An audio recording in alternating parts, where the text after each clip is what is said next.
Hello friends, welcome back to Rajanotes channel.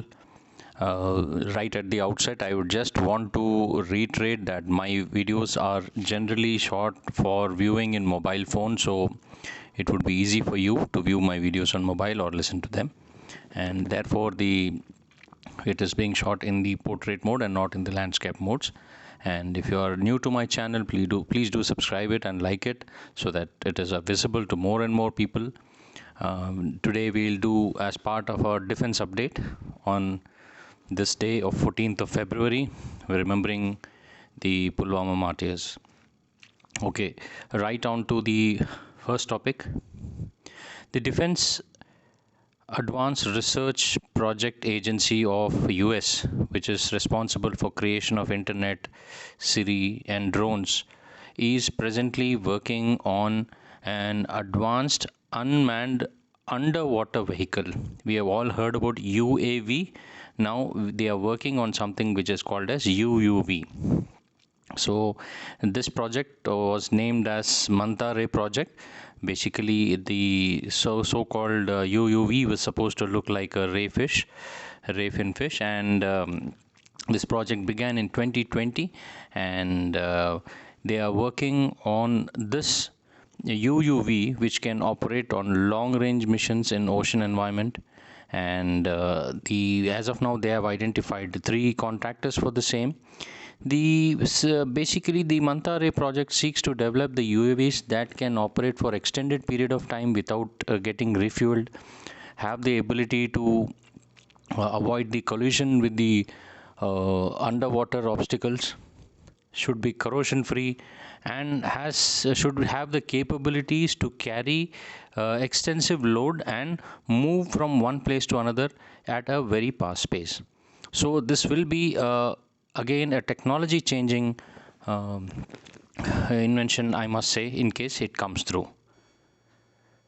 The Hindustan Aeronautical Limited is developing an unmanned aerial aircraft that can enter the enemy zone, carry out its strike deep inside the enemy territory, and can fall back. It is a kind of it is first of its kind, unlike a normal UAV, and this is the first time it can be termed as high altitude pseudo satellite. It is almost akin like a high altitude pseudo satellite. Instead of launching a satellite, what we can do is we can launch this UAV, and this can fly around 70,000 feet, and it can fly for not less than 2 to 3 months. Yes, I am talking of it not flying less than 2 to 3 months. Therefore I am saying it is a pseudo satellite. If it is a UAV, it will fall, has to return back, but now flying for 2 to 3 months over one particular area of your interest, and this nowhere it has been tested, but India is working on it already. So you should know there is something like this happening. It's again called as high altitude pseudo satellites. Will be obviously running on the solar energy. The US Navy warship Roosevelt and Nimitz carrier strike groups, they have conducted, basically it's a dual carrier operation, and they have conducted operations across towards in South China Sea on February 9, 2021.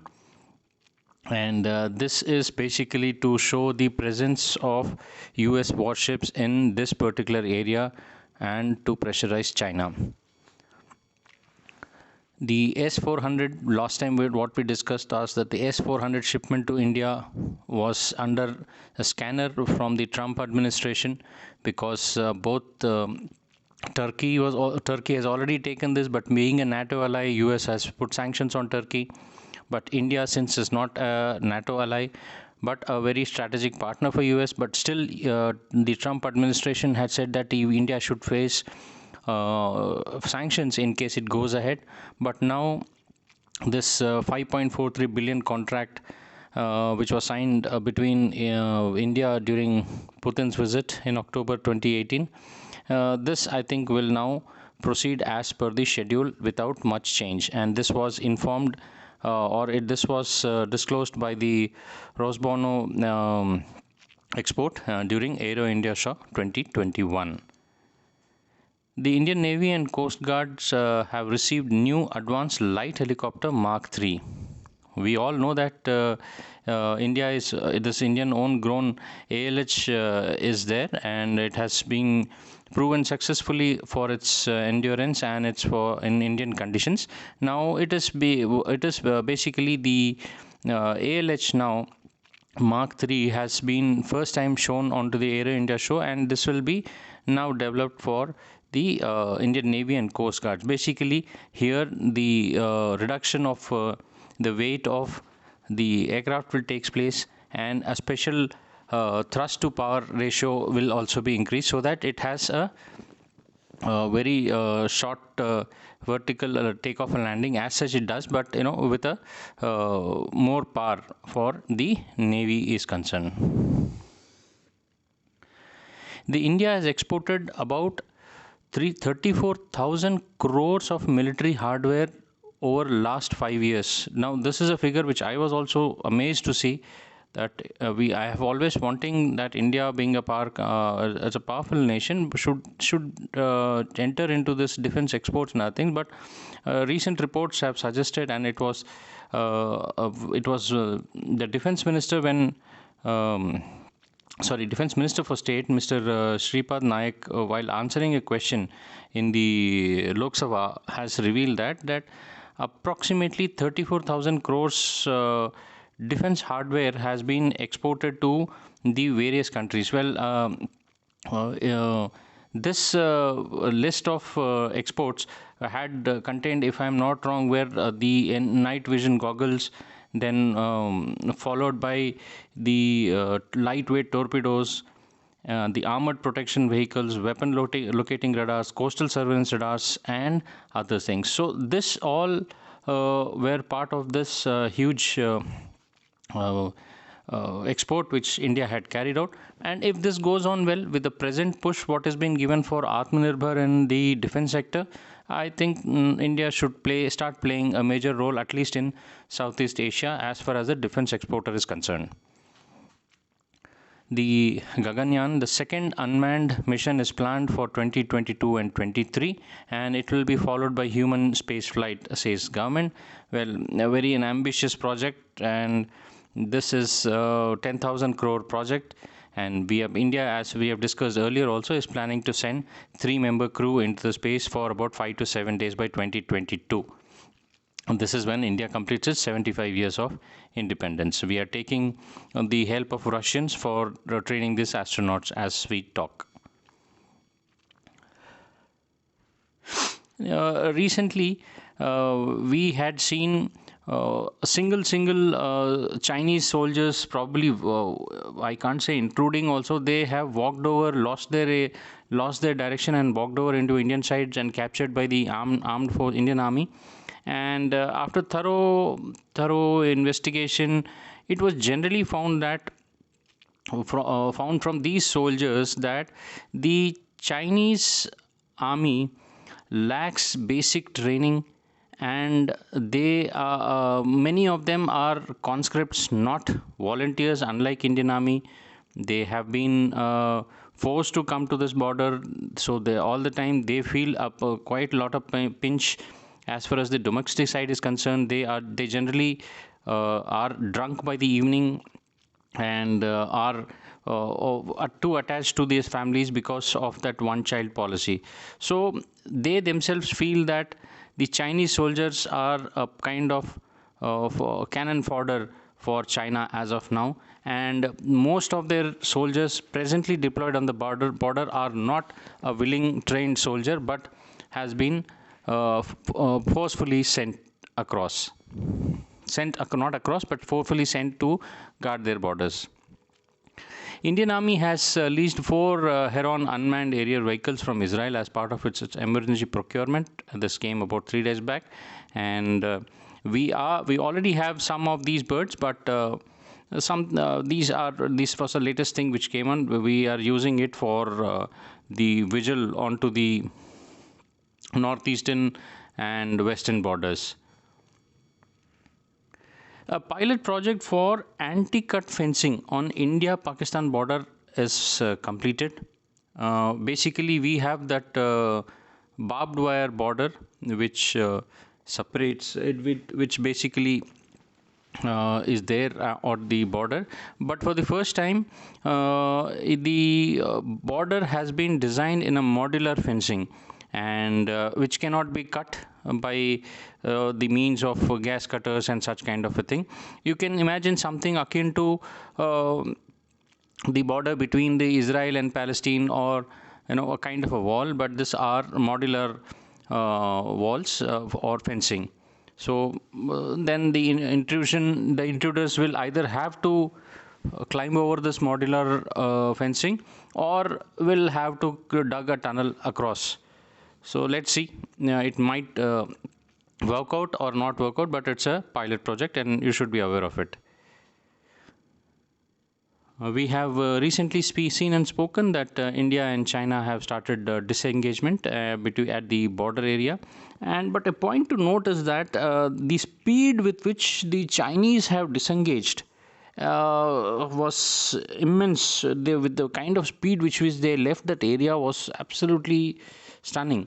So I don't see it as a victory for India. I'll certainly be a little cautious, because if they are able to even pull back at such speeds, that means they do have the capabilities to deploy also if time arises. So one should be careful at this area. And approximately 2000 of their tanks were there in that area, and they pulled back east of the Finger 8, and with the speed at which they did move out was a point of concern, at least to me. And so next time if something is there, we should not discount this aspect of Chinese deployment of their heavy vehicles like tanks. Well, very interesting thing. Pakistani Navy has hosted a joint drill which included China, Russia, and NATO member. Now, this is why I say is interesting, is because see, Russia and China, along with Pakistan, working on a joint drill exercise is understood. But NATO members coming into this exercise was a little bit was surprising for me. Last time it happened about 10 years back at Spain, but this time they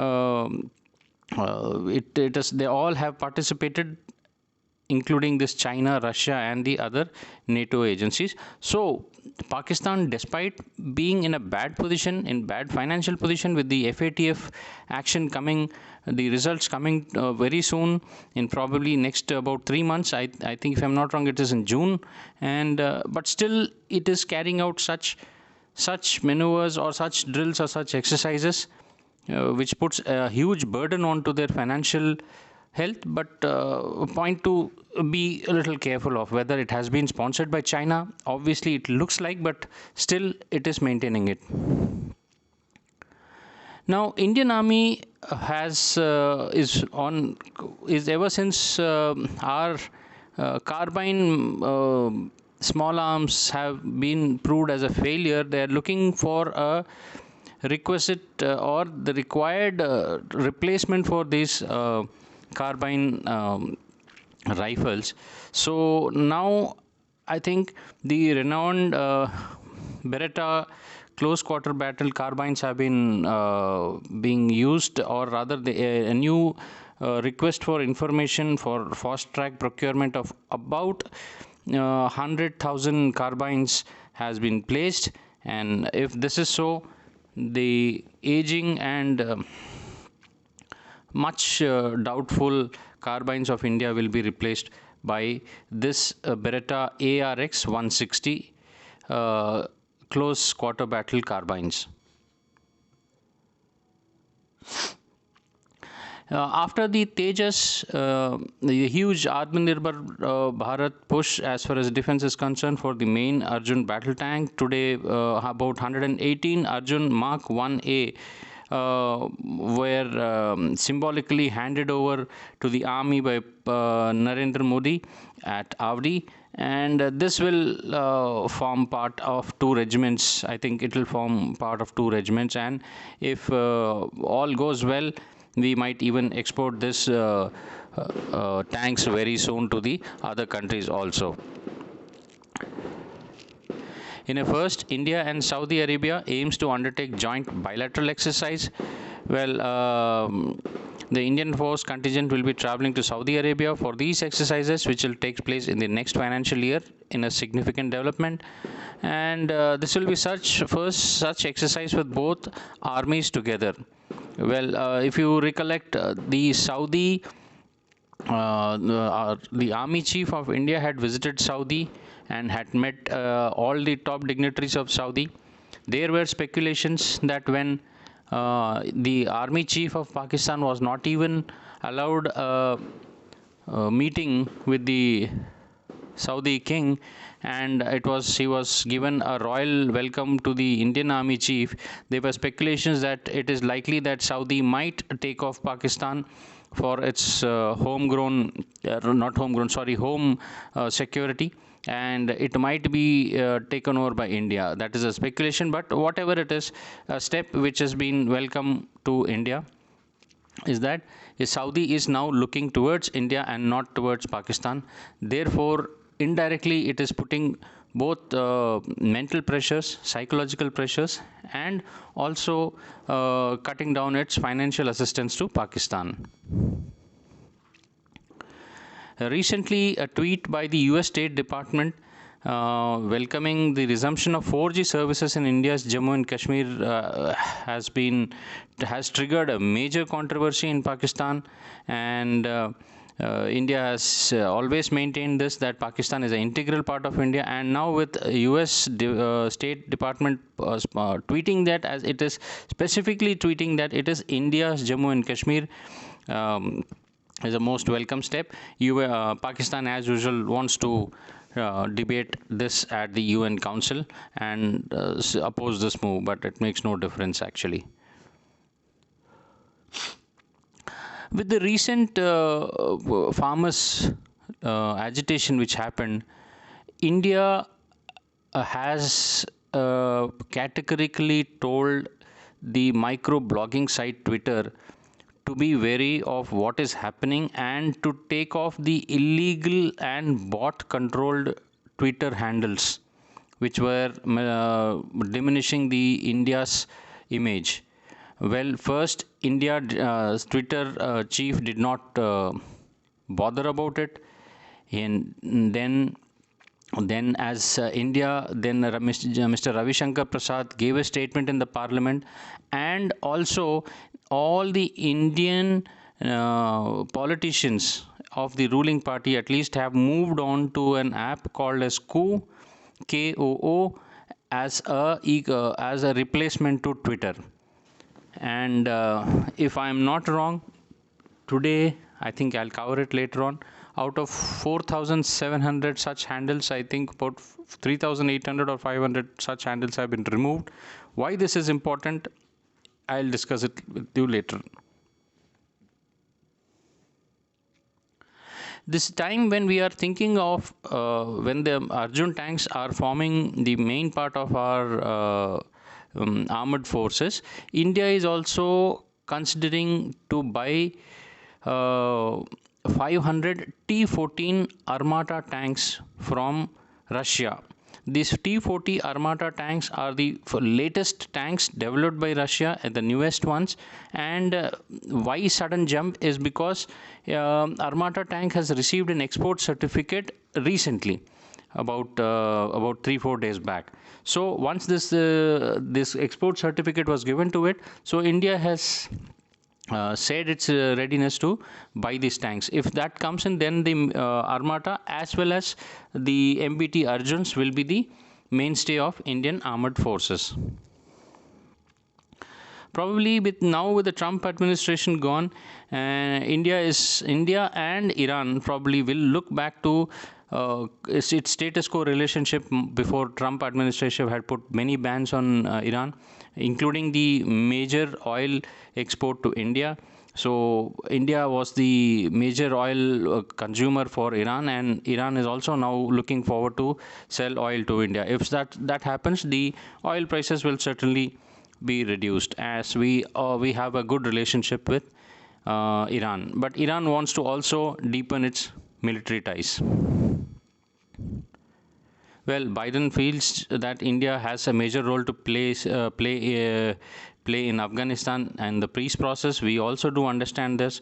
We have been involved in Afghanistan from about 3 decades, and however, not in direct projects. We are there in generally development projects of building roads, dams, and other thing.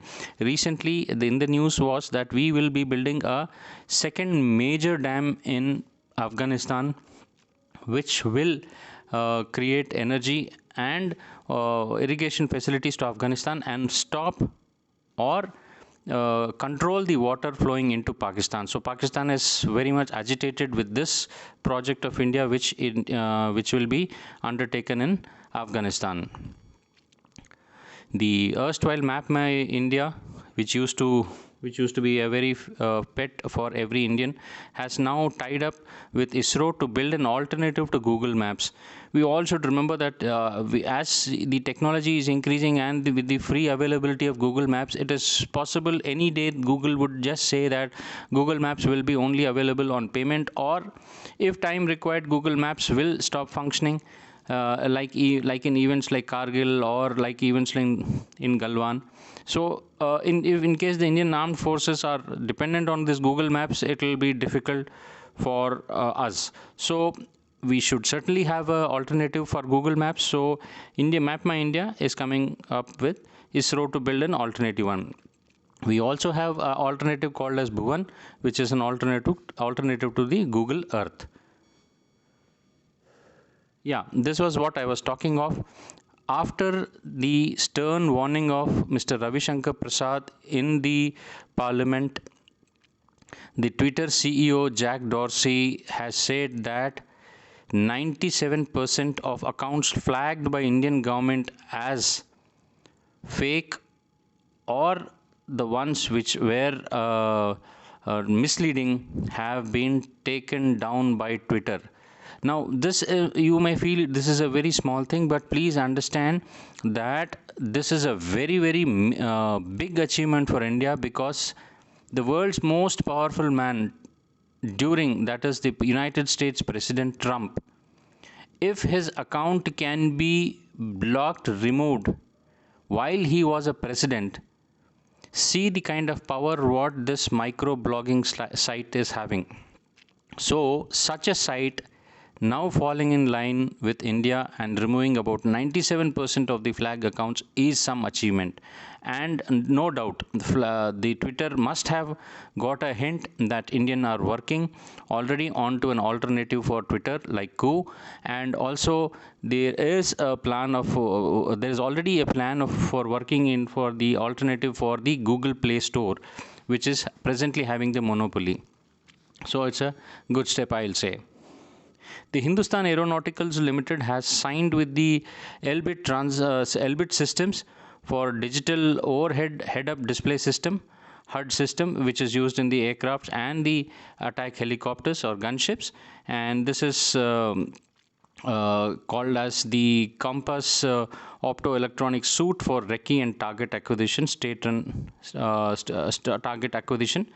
So this is basically Israeli company with which the HAL has come in agreement, and with this the already potent weapon of helicopters, that is advanced light helicopters, will become more potent with such electro-optical sights. Point already covered that 118 tanks today, 14th of August, have been symbolically handed over to the Indian Army. Again, a point covered, troops of India and China returning from their own original locations. Well, that's all, friends, as far as the defense update is concerned. And I do understand the videos are long, but I tried to cut as much short as possible so that more and more topics are covered. If you like it, do press that like button. Thank you so much.